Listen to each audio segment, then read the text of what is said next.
Hi, this is Seth Green and Matt Senreich from Robot Chicken. So, everywhere in the news has been the upcoming Robot Chicken Star Wars special. Did you guys expect that to be such big news? It's on CNN and all over the place. I hope it doesn't sound obnoxious to say we hoped for it to be a big deal. When we made a deal to make a Star Wars special, we thought it was a really big deal. So our hope was that other people would think so too. It's rare that Lucasfilm endorses Star Wars projects, let alone comedic ones. So we really hope that people would get excited about seeing it, just as we were super excited to get to make it. I read how this kind of came out of you going to Lucasfilm because they really liked the Robot Chicken skit you did with the Emperor talking to Vader after the Death Star blew up. Yeah, it was one of these things where Lucasfilm had contacted us. Their PR department, Tracy Canobio, called us at the office and asked if they could get a copy of the sketch, the Emperor phone call, for StarWars.com. And upon that phone call, it kind of spiraled into them inviting us up to Skywalker Ranch and the Presidio for a tour.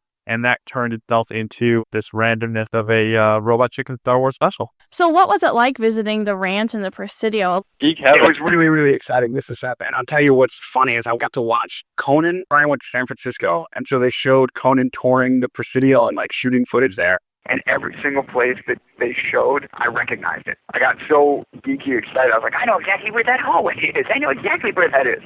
So it's a thrill. I mean, Matt, you can probably speak to how exciting it was to go tour those places. Yeah, I mean, it was one of those situations that you always dream about what Skywalker Ranch looks like and what the Presidio actually inside the guarded gates is like. And, upon doing it, it's everything you really dream it to be. It really is geek heaven. You're walking down and you turn one corner and you see, a full-size replica of Boba Fett or Admiral Akbar, and then you turn down another corner. You look up on the wall and they have the pod from Inner Space, or, one of the ghosts from Ghostbusters, or Indiana Jones. Something that ILM like worked on. The Galaxy Quest stuff was awesome too. I just throwing the geekiness out there. Oh yeah. I love that movie. It is great.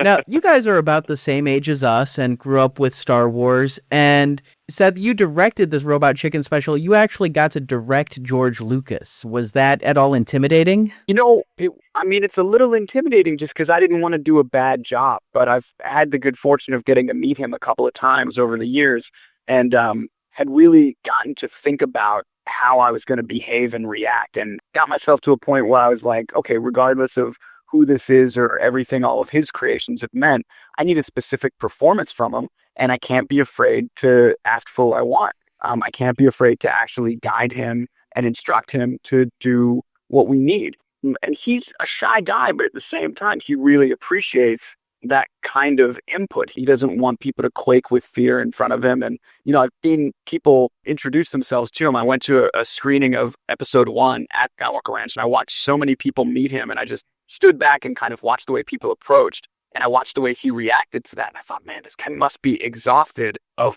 boys, because he's never met a single boy that didn't kind of bug out and genuflect the second they met him. And I just thought, if I'm ever going to interact with this guy on a satisfying level, it's got to be as a filmmaker.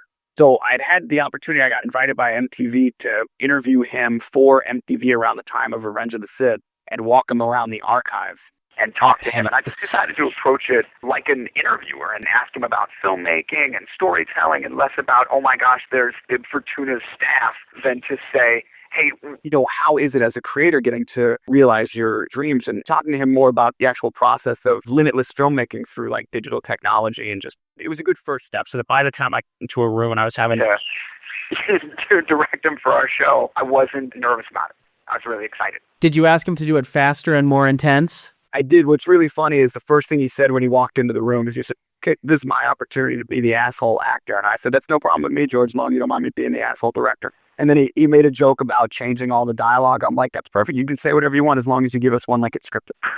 And he had fun, I kept asking him for more emotion and different attitude and stuff. And we just didn't leave till we got what we wanted. And then we actually got him to agree to do another piece that you guys will see in a couple of weeks. And he came very well prepared and gave us a very emotional performance. You guys have been doing Robot Chicken for a while. How did you guys meet up and start doing Robot Chicken? It actually started because I used to work at a magazine called Wizard and Toy Fair magazine. And I had met Seth through the magazine. I'd asked to do an interview with him. And, I called up his publicist. His publicist said she'd get back to me. And Seth was a big, huge fan of the magazine, it turned out. and called me back within 3 minutes of me actually talking to his publicist. And we just struck up a friendship.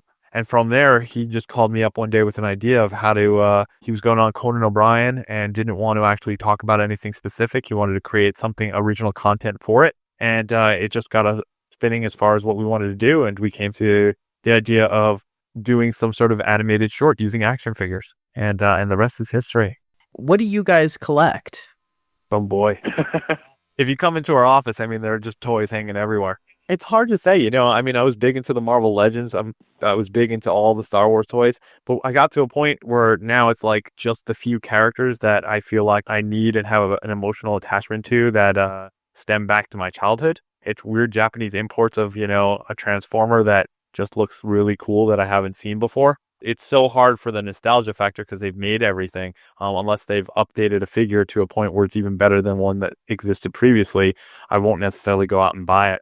I don't know, Seth, what do you think? Well, I mean, I used to collect a ton of stuff. I was really big into the 3 3/4 G.I. Joe figures, and of course loved Star Wars growing up. And, before the big boom in 95, when everybody started collecting on-card and packaged stuff, it was real fun to try and hunt down things that were so rare and impossible. And then everyone got savvy about collecting and kind of reduced the overall value. And, different companies, the same way they did with comics, started gearing their production towards collectors and making like multiple variants. And you got to buy this blister card or this packaging. And I just got bored with all that. So I made a deal with myself like 8 or 9 years ago to only get things that I was going to open and only get stuff that I wanted to hang on to or, display or whatever. Been really rare. I'm looking at my shelf right behind my desk. I mean, there's literally a Mazinga, a Family Guy figure, Shaun of the Dead figure, a Thundercat figure, Soundwave, a Megatron. I mean, it's just like a random assortment of just figures. I just sit with my and that Chris already got up there too.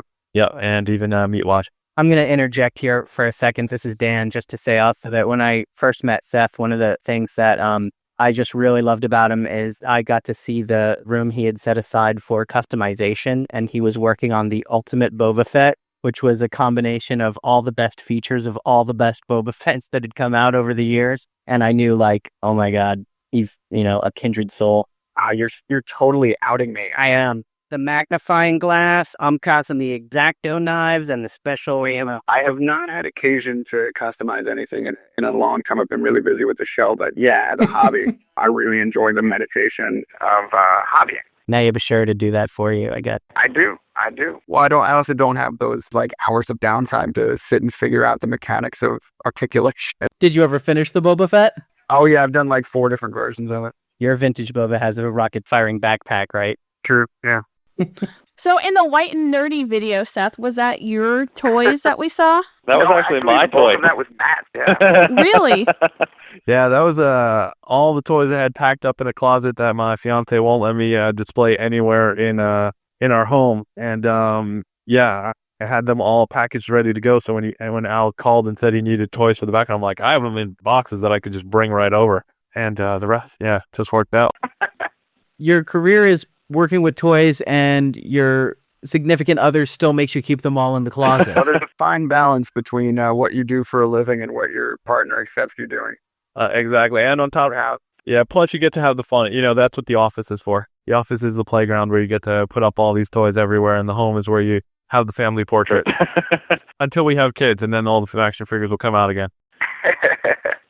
Now tell them about my house. I went into Dan's house that he shares with his fiance and was so excited to see all the closet space they had. And then I opened every closet and found it filled with, Star Wars collectibles and My Little Ponies, and just literally packed to the doors. Dan, you collect My Little Pony?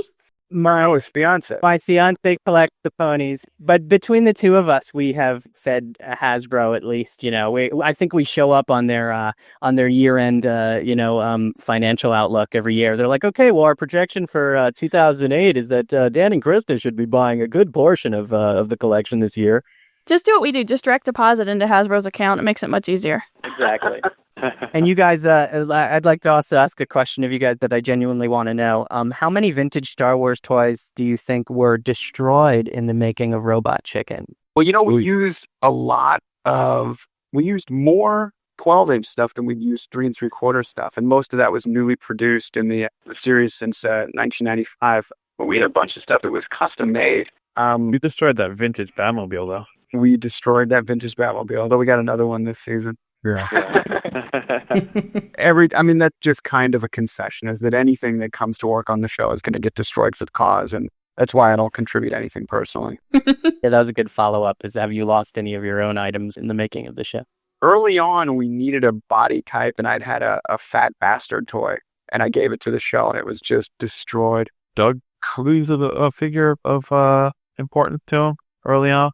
Doug's the Black Ox, yeah. Yeah. There was a Japanese import of the Black Ox, this really cool die-cast, fully articulated thing, and Doug had it on his desk, and it was the correct body type for a robot sketch we were doing, so we stole it from him and destroyed it, and then we got him one to replace it, and then needed that one too, so we destroyed that. And then just this year, I can't remember the name of that company, this really cool Japanese company. I want to say it's Bandai, but I don't think that's right. They've been doing these amazing 5-inch new Shogun Warriors and Japanese legends. They did a Mazinga and they did a Black Ox and a bunch of other characters, and so we finally replaced it for him.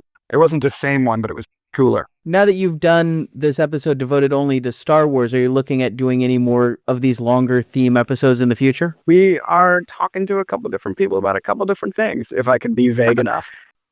Yeah, we're open to anything, really. I mean, for us, it's part of the nostalgia factor that we just love. And Being able to concentrate your efforts on a specific property is really fun, because then you get to explore all the sides of it. When you guys see this Star Wars special, it will make you happy.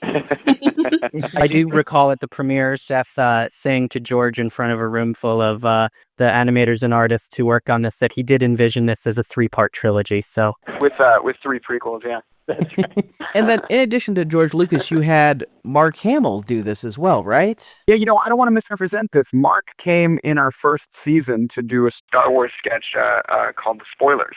We'd approached him about participating in this show, and he was unavailable, but he allowed us to use that same clip in the show. There's some previously produced material as well as a whole bunch of new material in the special, and the sketch that Mark is in is something that we produced in our first season that we reused.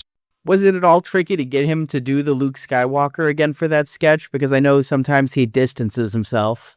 He's got his own issues with it, but he liked the tone of our sketch and liked kind of the piss take at the property. But we also brought him in, as we do with every actor that comes in, for multiple roles. So it wasn't just the Luke Skywalker stuff. Right. I think that's about it. Anything else from you, Marjorie?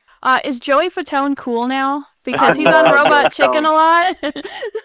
There's never been a time when Joey wasn't cool. Okay, so he's the cool one. Joey's like a ninja superstar in our first season. Yeah, just wanted to make sure, because a lot of people were like, "Oh my God, Joey Fatone." that's how I will always view him, is as a ninja superstar. A martial arts master. We have an awesome sense of humor, and I remember when everybody was on a bus going up to the Lucas Ranch or coming back from the ranch, he had his laptop on his lap, and he's just showing everybody viral videos, and he's kind of the host of the party bus. We're all geeks. They're all just geeks like you and me and everyone else. That's what I love. I love getting to work with friends who just love to play. I mean, it's awesome. And the playground just gets a little bigger and has a lot more pressure on it, but it's awesome.